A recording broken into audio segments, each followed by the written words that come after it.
சிவாய நம சிவாய.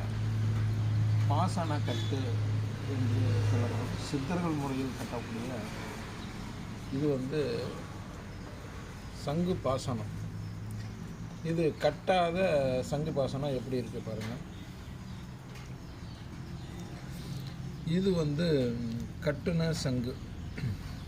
அப்போ இது எப்படி இருக்குது பாருங்கள்.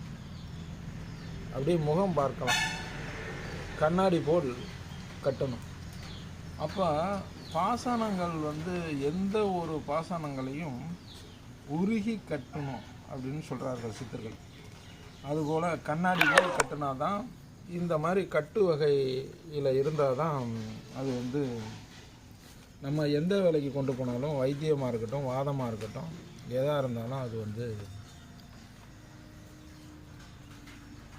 முழுமையாக அடையும். அதுபோல் இது கட்டப்பட்ட சங்கு பாசனம்.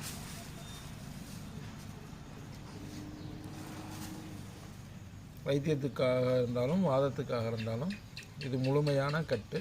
இந்த மாதிரி ஒரு பொருளை கட்டி நம்ம கொண்டு வந்தோம்னா தான் அது முழுமை அடையும் அப்படின்று சித்தர்கள் சொல்லியிருக்கார்கள். அதான் செய்பாகம் கைபாகம் என்று கண்ணாடி போல் உருகி கட்டணும், ஆணை தந்தம் போல் உருகி கட்டணும் அப்படின்னு சொல்கிறார்கள் சித்தர்கள்.